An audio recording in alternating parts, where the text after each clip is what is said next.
안녕하세요. 올랜도 캠입니다. 오늘은 테슬라에 관해서 한번 알아보는 시간을 갖도록 하겠습니다. 자, 오늘은 특별히 옵티머스에 대한 이야기를 한번 해보겠습니다. 옵티머스 프로젝트에 대해서. 자, 우리가 일단 지금 이제 스탁 마켓 있죠. 자, 시장 자체가 어디로 가고 있느냐 했을 때 결론을 일단은 사람을 만들어 보겠다는 겁니다. 신인간을 내가 만들어 보겠다에 테슬라가 꽂혀 있고 엔비디아가 꽂혀 있다. 테슬라는 지금 모습에서 실기반의 데이터를 중심으로 하겠고 얘는 가상 데이터의 시뮬레이션을 통해서 사람을 만들어 보겠다. 여기에 지금 이제 모두 다가 포커스를 하고 있다는 겁니다. 그래서 주식시장에서 신인간을 만들고 있는 그런 데서 아무래도 지금 주가가 많이 올라갈 수밖에 없기 때문에 AI 중심에 지금 이제 시장 자체가 올라가고 있는 것이 아니겠는가. 그래서 옛날에는 팔다리의 중심이었다면 지금은 머리를 갖다 중요시하고 있는 사람을 만들어 보겠다. 그래서 머리에다가 지금 집중을 하고 있다는 거겠죠. 자, 그거 자체가 옵티머스다.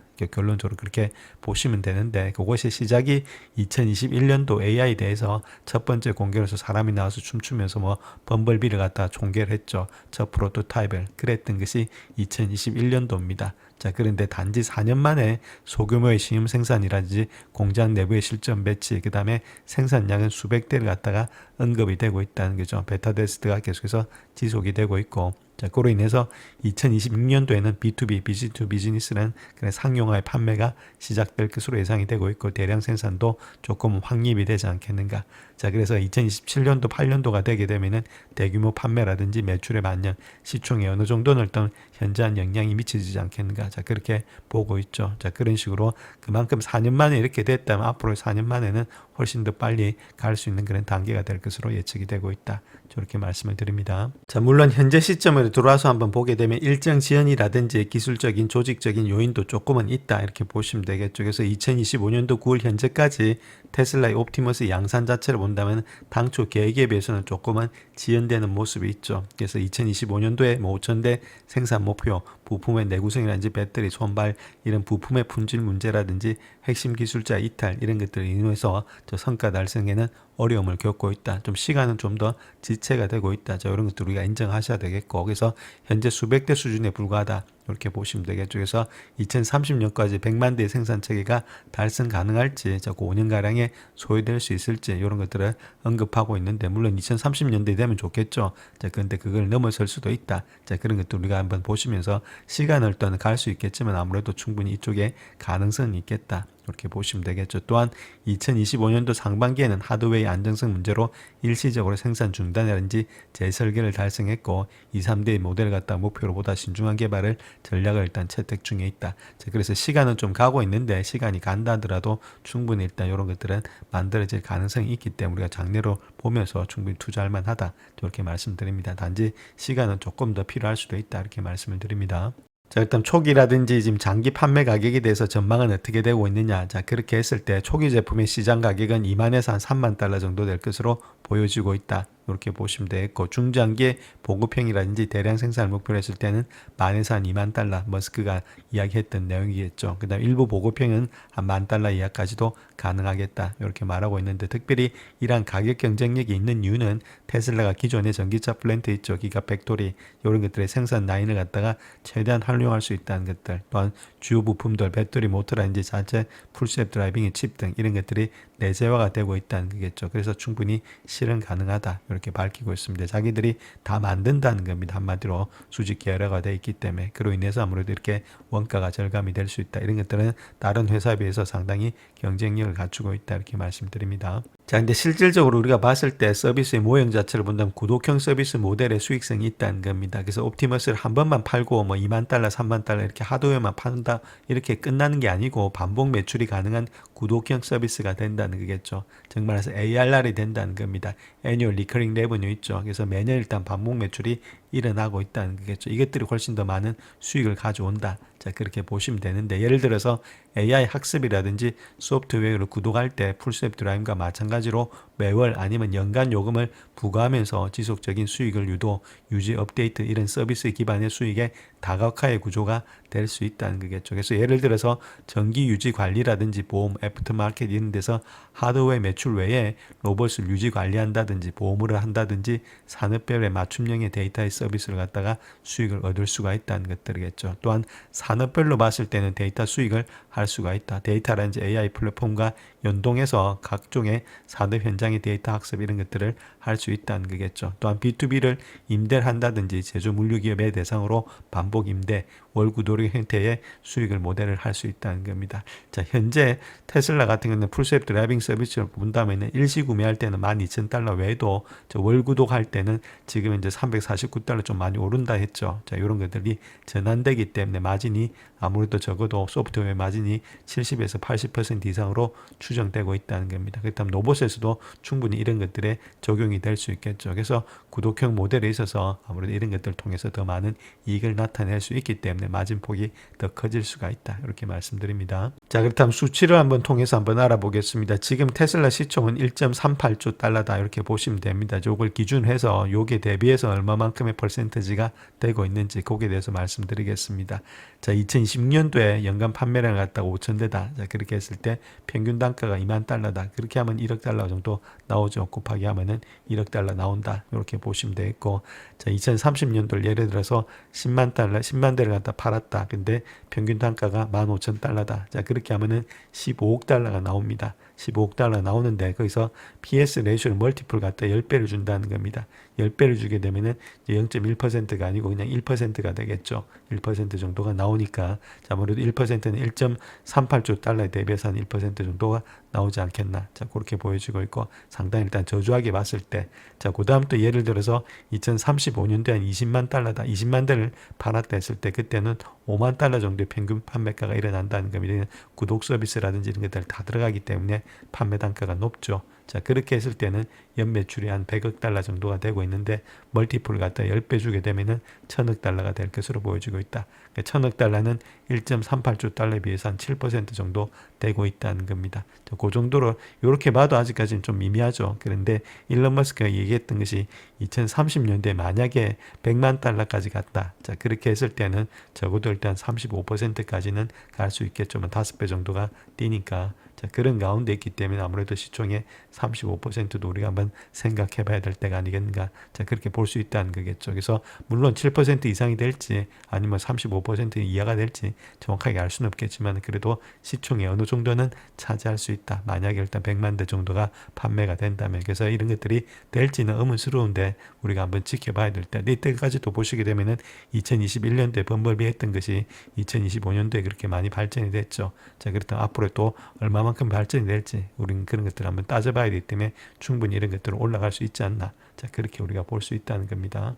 자, 그래서 연간의 판매량인지 매출의 전망을 한번 볼 것 같으면 2030년도까지 연에서 한 10만 대에서 100만 대가 되지 않겠는가. 자, 중장기 최대 시나리오를 본다면 현실적인 보수치는 10만에서 한 30만 대가 예측이 되고 있다. 그렇다면 적어도 시총의 7에서 한 8% 정도가 예측이 되지 않겠는가. 요 정도를 일단은 보고 있다는 거죠. 10% 안팎으로.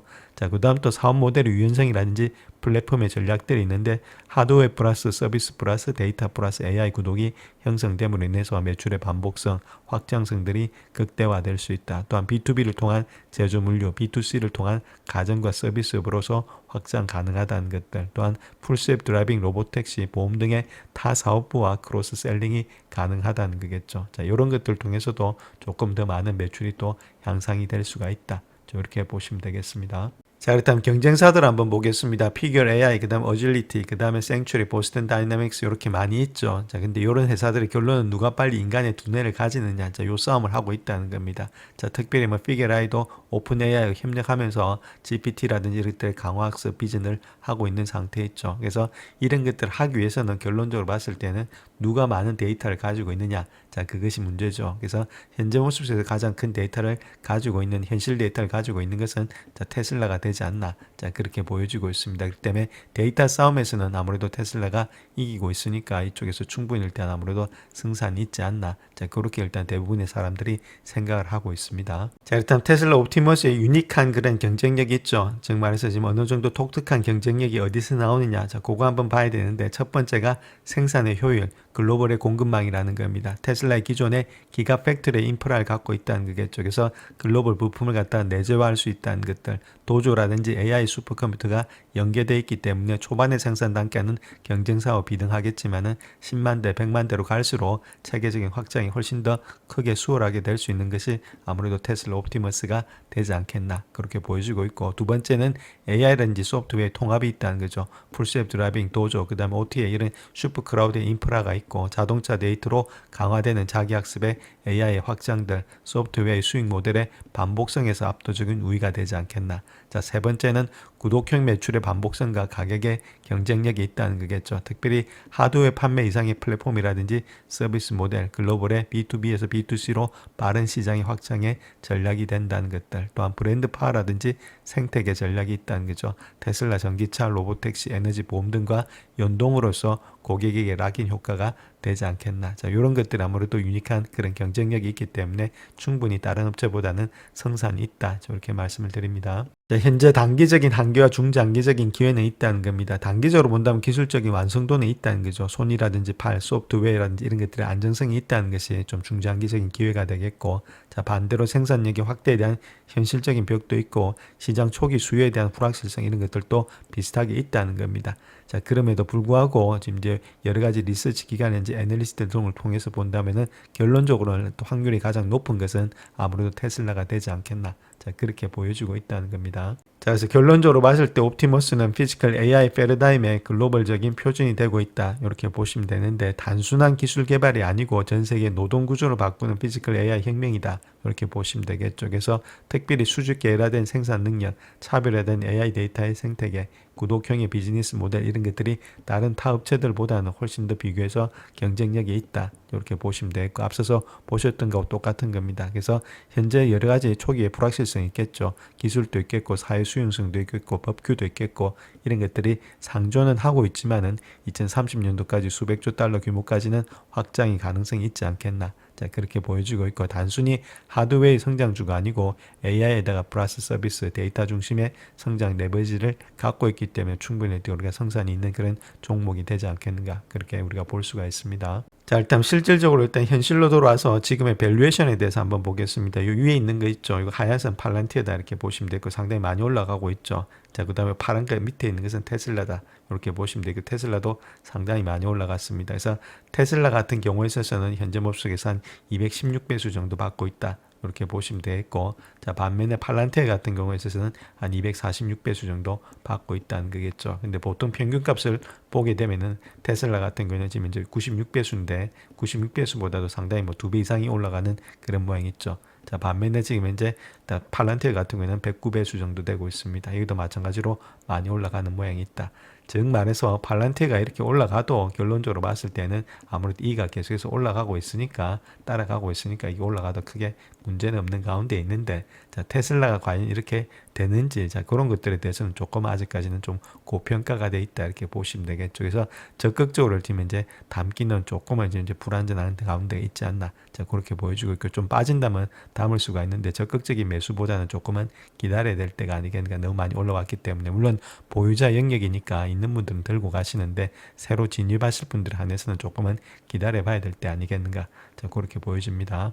자, 그렇다면 5년 후에 매출이라든지 이익을 갖다 우리가 정확하게 알 수는 없죠. 자, 그럼에도 불구하고 일단 어느 정도는 일단 한번 해봐야 된다 이렇게 보시면 되겠죠. 일단 추론을 할 수 있으니까. 그래서 매출 같은 경우에 있어서는 적어도 한 19%부터 시작해서 20%, 그 다음에 2028년도에는 27%, 30%, 30% 가까이 줄 수가 있다고 이렇게 예측을 했을 때 한 요 정도 일단 매출의 증가가 일어난다. 이렇게 볼 수가 있겠죠. 자, 거기서 EBIT 있죠. EBIT은 Earnings Before Interest Tax입니다. 이자고 텍스 전에 이익을 말하고 있죠. 그래서 그 정도가 일단 요 정도로 될 것으로 보여지고 있고, 거기서 마진이 한 그렇게 되면 22%에서 보통 한 16%까지 나타나고 있는데, 보통 한 25%까지는 되지 않겠는가. 그래서 넷인컴을 갖다가 자, 그렇게 했을 때는 요 정도 나타나고 있는데, 넷인컴 마진 한 7에서 한 지금 이제 15% 정도까지 보고 있다. 그래서 EPS를 한 요 정도로 볼 수 있다는 거겠죠. 자, 이런 식으로 우리가 생각을 해볼 수가 있습니다만 정확한 건 아닌데, 자, 그렇게 했을 때 저걸 통해서 우리가 밸류에이션 해볼 수가 있다는 거죠. 그래서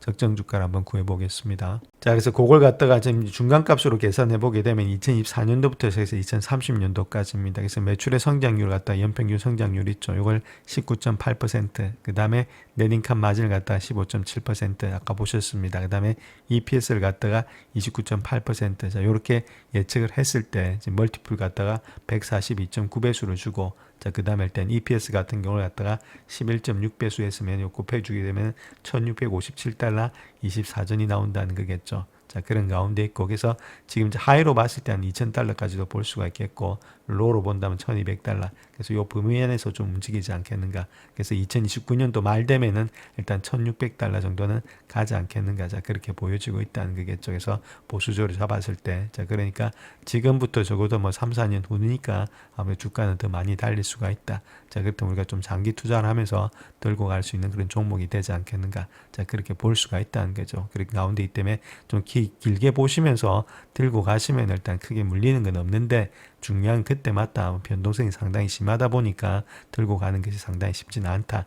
이렇게 말씀을 드립니다. 자, 일단 테슬라 일봉 차트 한번 보시게 되면 일단 400불대 있죠. 자, 요 라인 때는 아무래도 지켜줄 것으로 보여지고 있습니다. 그 다음에 360불대를 강하게 돌파하면서 왔기 때문에 나는 그 이상에서 놀겠다는 뜻이 되고 있죠. 그래서 내려온다 하더라도 400불대에서 어느 정도 반등이 다시금 일어나지 않겠나. 자, 그렇게 보여질 수 있는데, 201선과 지금 이제 본과의 거리가 좀 많이 멀다는 것들, 이격도가 벌어졌다는 것들, 그 다음에 스토캐스틱이 지금 이제 위에 있다는 것들, 자, 이런 것들에 인해서 약간의 조정은 있겠다. 이렇게 보시면 되겠죠. 그래서 제가 보는 관점에서는 뭐 큰 폭으로 내려올 것으로 보이지는 않고 있고, 어느 정도 이렇게 기간과 시간 조정이 조금은 있지 않겠는가. 자, 그 다음에 그런 것들을 거치고 나서 주가가 다시금 한 단계 올라가지 않겠는가. 그런 것들이 어닝 나왔을 때 그렇게로 보여지고 있습니다. 자, 그런 가운데 때문에 있는 분들은 들고 가시고, 자, 없는 분들은 조금씩 빠진다면 또는 담아서 일단 들고 가는 그런 전략들이 돼야 되지 않겠나. 자, 그렇게 보여지고 있죠. 자, 그런 가운데 있고 좀 길게 보시면서 투자를 하시자. 이렇게 말씀드립니다. 이런 데서